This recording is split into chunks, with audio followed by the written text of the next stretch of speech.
everybody. Welcome back to another episode of Wisconsin Weather Experts. It is Thursday, a sunny Thursday in Milwaukee after what was a very snowy Wednesday. Right, which is kind of a blessing because, of course, you know, obviously it elevates the mood just a little bit. Anytime we get sunshine, and particularly this time of year, it's a positive thing. But also it makes the cleanup factor just that much easier. Right. Several inches worth of snow to get up and get out of the driveway. And, of course, the road crews were busy all night. Oh, yeah. I mean, even this morning, you know, it's hard to clear 7-8 inches worth of snow all at once. So even this morning, there was still some slush, still some snow-covered pavement. Heading into our lunch hour as we speak, I'm sure there still is a little bit more that needs to be cleaned up. Well, and with it being as chilly as it is out there right now, with temperatures, you know, mostly in the teens, as they clear the roads, they could get slippery again because when they're clearing the roads, they're also clearing some of the salt that went down earlier. So, you know, be patient, continue to treat the roads as being less than perfect, even if they look pretty good out there. True. And let's recap some of those snowfall totals,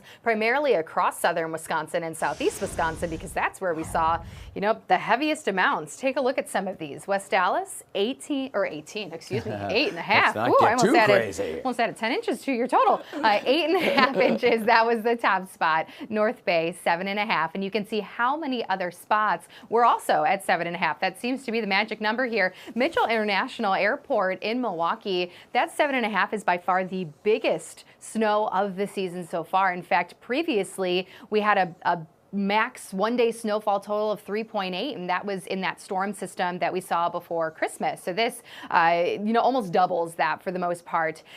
Down the list, Milwaukee, Racine, Kenosha counties absolutely saw some of the highest totals. So as expected, some of those lakeshore communities, and especially the southern lakeshore. Twin Lakes, 7.3, Muskego, 6.2, Eagle, 6 inches, and then a little bit lower out west, Fort Atkinson, 5.4, towards the northwest, West Bend, about 5 inches, Grafton, 4.7. And once you got closer to Sheboygan, Fond du Lac, northern Dodge County, that's where we were more so seeing some of those 3 and 4 inch reports. And also Madison coming in at about 3.6 inches. When it comes to stats, that does bring Milwaukee's monthly total now to 8.1 inches. We will take it. And it also helped our deficit at least a little bit. You know, previously we were about 20 inches below average for the season. Now we are about 13.3 inches below average. Another chance for several inches of accumulation, though, Friday and over the weekend. So we'll see by early next week what those latest stats look like. For Madison, it wasn't a huge snowfall, so unfortunately that deficit is still very high for the season. Monthly total out near Madison, 4.1, which is a little bit below average. And then for the season, nearly 20 inches below. So this was, again, a really beneficial snowfall for southeast Wisconsin. Now, last weekend, there was a really beneficial snow up north. Portions of central Wisconsin, places like Green Bay and Wausau, picked up 7 to 9 inches of snow. So also very beneficial and helped with the deficit there. Here's a live view in Milwaukee right now. As we just talked about, you're still going to see a little bit of snow, especially on the shoulders, but even on some side roads, there's still a lot of cleanup that needs to be done today. So be prepared. If you are going to be out and about the remainder of your Thursday, even later on this evening, you could still hit a few slippery spots. The broader view for you, thankfully it's sunny and it's quiet, and that's across almost the entire central U.S. right now. The storm system that impacted Wisconsin yesterday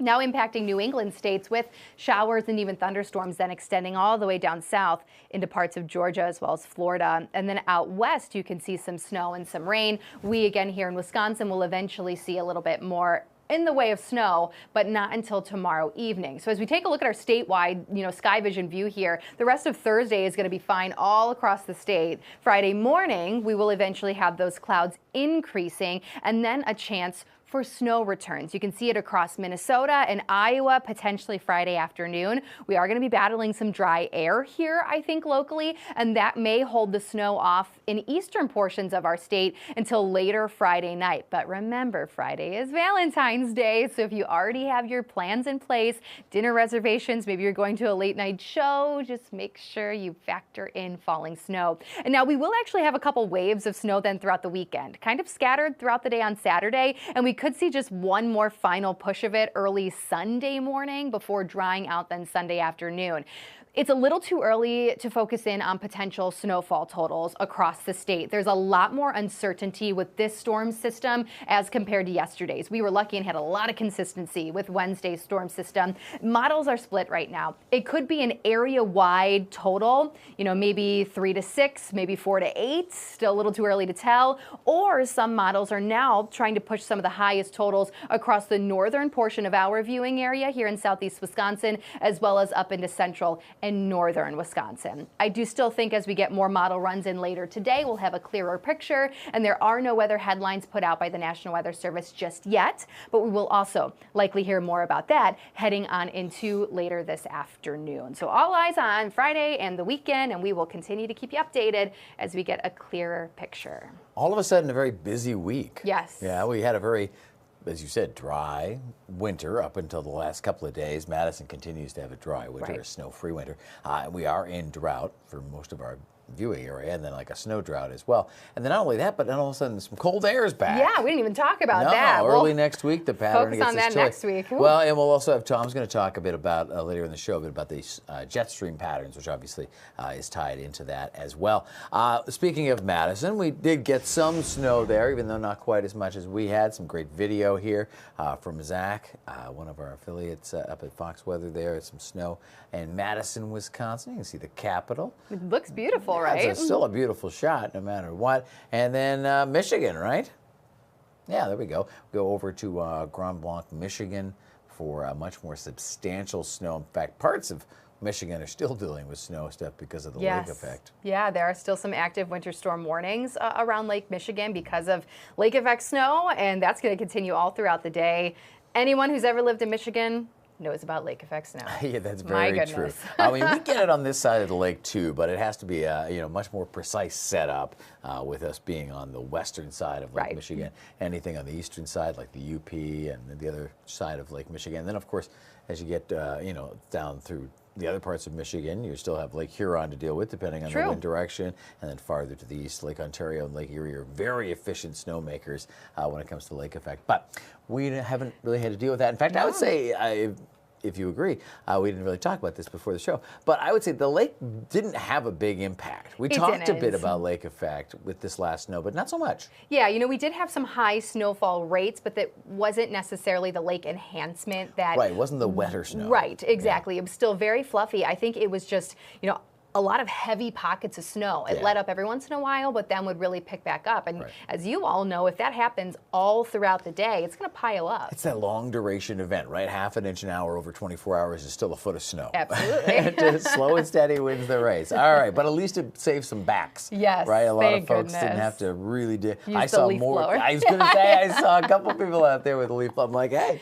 work smarter, not harder. There you go. We're going to work a little harder after this break. We'll be right back. As I said, we'll talk more about some jet stream patterns with Tom, and we'll leave you with this beautiful shot from our tower cam.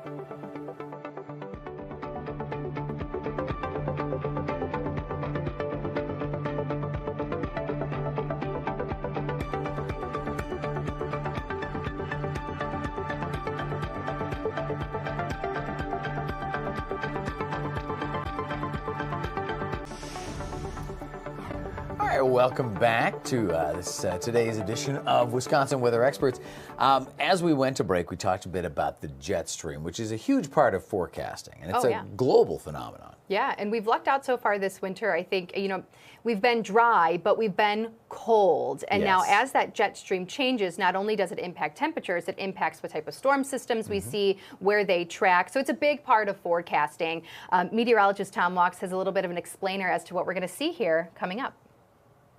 Well, we finally had some winter weather across parts of Wisconsin. The weather pattern is changing. So for that, we're going to take a look at the jet stream. The jet stream is a river of air at about 30,000 feet, so about airplane cruising altitude. The jet stream does two things. Number one, it guides storm tracks across the country. And number two, it separates colder air to the north from warmer air down to the south. So this was the jet stream on Wednesday night as we had the snow falling across southern Wisconsin. Note the jet stream coming in out of the south and southwest over us here. This was the storm system coming through. We were on the colder side of it. On the warmer side of it, they had tornadoes down across the deep south. Well, now watch what happens here. As we go through time, look at Friday. You see how the upper level winds here start to shift more out of the west. This is going to be a little system, but impactful system, coming through on Valentine's Day with snow on Friday night.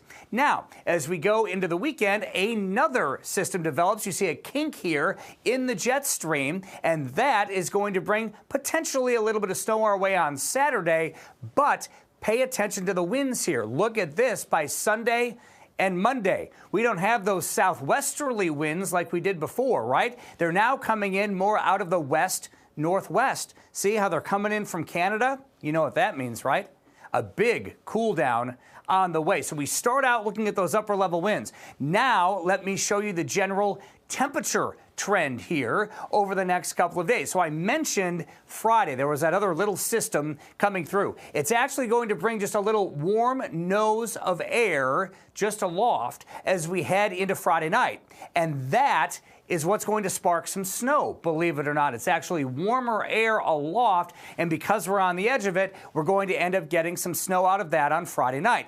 Now, remember the winds shifting around on Sunday to the west-northwest? Yeah, look at the colder air here. Look at the blue up in Canada on Sunday morning. Yep, that's headed for us on Monday. What does that mean? That means bitter cold air on the way to the state of Wisconsin early next week. And again, you can see how it's all connected, right? So we started out at 30,000 feet looking at the winds. Those winds are bringing in this colder air mass. Now, this is going to continue to stay over us until about next week, Thursday. And then as we get towards the end of the week, we'll start to climb out of this colder air mass. Then it's going to end up being more of the back and forth variety, the roller coaster ride of weather in terms of temperatures. But again, in summary here, we don't just look at one map. We don't just look at a temperature map, for example. Everything is connected, right, in the atmosphere. So we start out looking at that jet stream level, and that can often dictate storm systems or big trends in the temperature. And by cold air, I mean, we are talking highs in the teens next week, lows below 0 degrees. Yeah, there might be some really chilly air, some sub-zero nights, as you're pointing out. But hey, we have to embrace winter, right? We do. We live in a winter state, and there's a lot of fun that can be had during the winter time when it comes to snow, and even the cold can be embraced. Right, exactly. And I mean, haven't had much of a winter sports season up until now, thanks to some of the recent snow across the state. But we are lucky enough to have an expert with us right now. We are joined by Logan Rogie from Travel Wisconsin. Logan, thank you so much for joining us here on Fox Local. Thanks for having me. All right. Fill us in, because as I just mentioned, I mean, last weekend up north in northern central Wisconsin saw some snow. Yesterday down south, we finally got some snow. We're heading into a holiday weekend, so a long weekend. What is there to do? There is so much to do in winter in Wisconsin, and the Wisconsin Snow Report is your go-to resource to find out all sorts of fun winter activities throughout the state. And we're seeing a lot of more and more destinations open up for cross-country skiing, snowmobiling, downhill skiing. You can learn conditions for all those winter sports by visiting the Wisconsin Snow Report. So this is Travel Wisconsin's interactive map that provides condition updates for winter sports across the state. It's really your go-to resource making the most of winter, and you can click a destination on the map, learn about conditions at cross-country skiing trails, snowmobiling trails, downhill ski trails, and also plan a full winter trip by getting recommendations for places to stay, where to eat, events happening in the area. Great idea. You can check that out at travelwisconsin.com. Spectacular. And it had been, up until yesterday here in south central, southeastern Wisconsin, it had been a pretty challenging season for winter and particularly snow sport lovers. Have you seen that there's been a shift in the patterns as far as like what people are doing this winter? We know Wisconsinites will jump at any opportunity to get out and play in the snow. Fortunately, almost all of our ski hills have the capacity to make their own snow, Right. so we've been seeing those ski hills rocking since early in the season. Snowmobiling, though, it's ingrained in our culture, and thankfully, there's really good conditions being reported in northern Wisconsin now. Counties like Vilas, Iron, Burnett, Washburn, and Polk have some good conditions for folks to check out this weekend. Right. But it And took a I just while to heard get from those trails up and to snuff, right? it did. You need a good snow base, at least a good foot to roll in packet. Okay. But we're hearing more snowmobile clubs are getting out. There's folks that are hoping more trails can open this weekend and even more the week after that. So it's just a good reason to return to the snow report and see all the destinations you can get out on a sled this winter. Very good. I love that, that we're finally getting to make use of it. I'm sure a lot of folks would have liked to have it earlier in the winter. This kind of snow recreation, it's got to be big business for the state, right? It certainly is. Wisconsin is an all seasons destination, and there's plenty of reasons why people choose to make memories here in the winter. Snow is certainly a big part of that, whether it's downhill skiing or snowmobiling.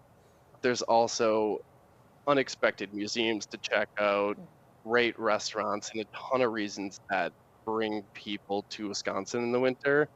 We're very happy to see some more of these snow destinations opening up.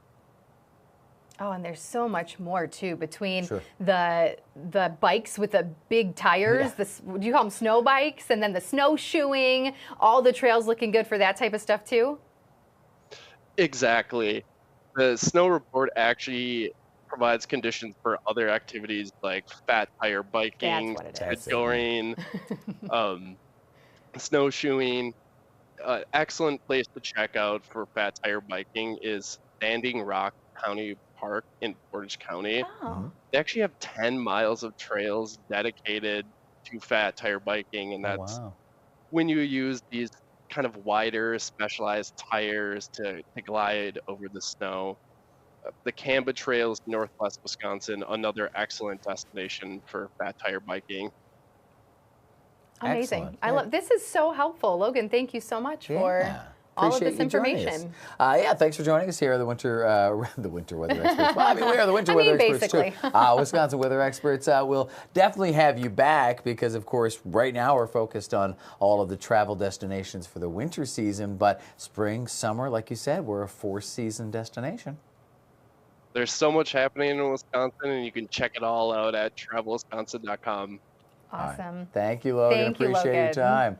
I mean, let's face it, we plan all my trip kind of now. love our summers here in Wisconsin, but there's always something going on. Yeah, and I mean, Logan said it too. It's a way of life here. I always think of ice fishing, but I also know so many people, friends of mine who originate from Illinois that Okay. always take that annual trip to northern Wisconsin to do all of the winter sports So- that we don't get to do. Yeah, exactly. Like the sturgeon fishing that just started Yeah. and the snowmobiling and things like that. So it's great that there's been an improvement in those conditions. Those trails are vital. Some of those Yes. small communities, those little restaurants and bars, the little mom and pop shops along those snowmobile trails, they need people to get out there, Yeah. get hungry, and go get a burger, right?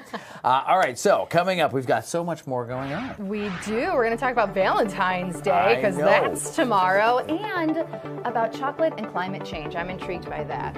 Stay with us. Need that for Valentine's Day.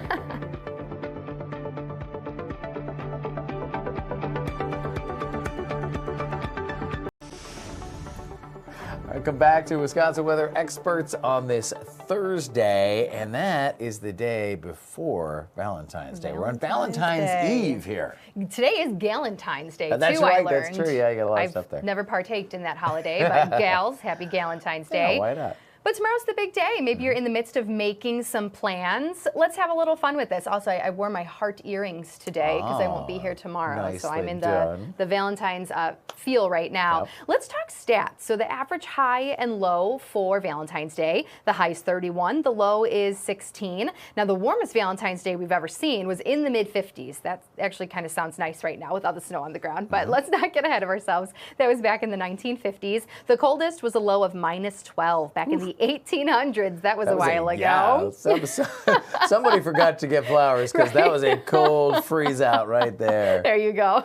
Now, the record amount of precip we saw ever on Valentine's Day, just under an inch. Also a record from way back, 1909. And the record snow, 10.5, also in the same year. Oof, that's 50%, Rob, Valentine's Days with snow.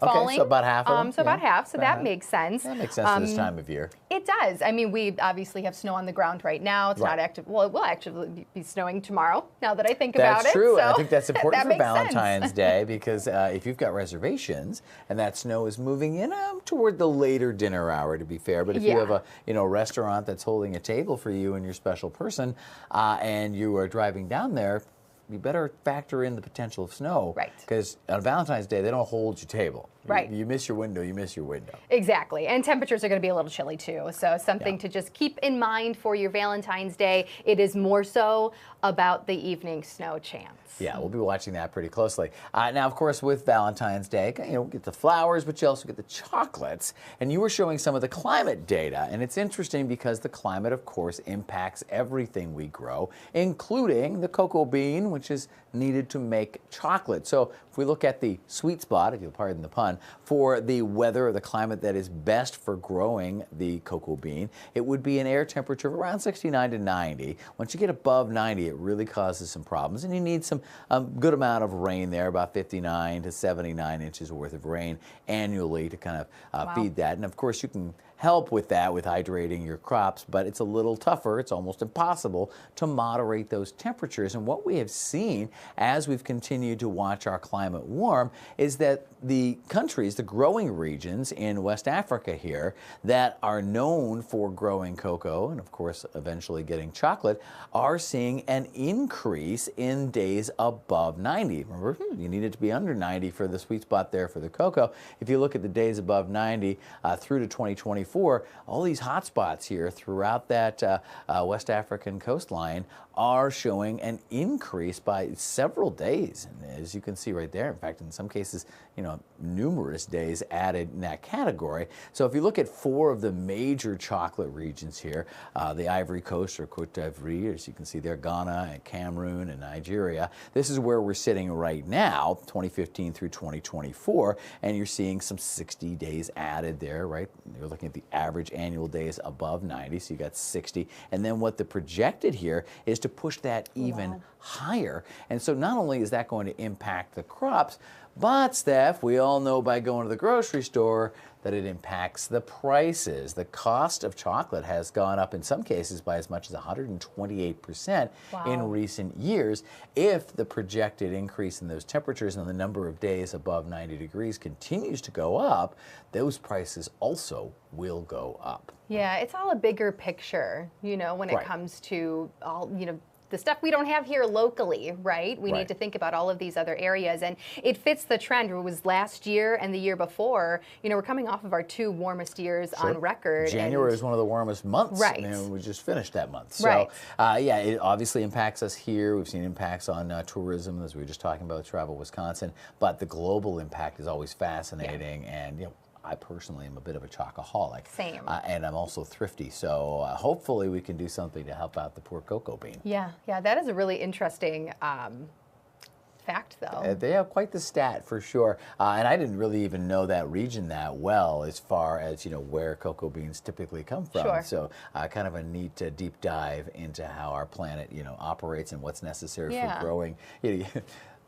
Sometimes you just think about chocolate as what you're eating, and you forget, it grew on a plant at some point before it made it into my mouth. So, yeah, it was definitely an interesting deep dive study. We'll maybe be able to put that up on social media if you want to dig into it. And, of course, this episode of Wisconsin Weather Experts will always be available for you to review because we are on Fox Local, which means we will take this and put it right up onto the shelf, and you can go watch it anytime you want or tell your friend to watch it, too. And if you have a question for us like, hey, what about these chocolate beans, or what about coffee? I want my coffee too. You can send us a question. Just scan the code, you submit your question, and we will do our best to answer it. Even if we don't know it right off the top of our head, we'll get investigating it and research it and figure it out. Exactly. So thanks for staying with us again on Wisconsin Weather Experts on this Thursday. Have a great day. Take care.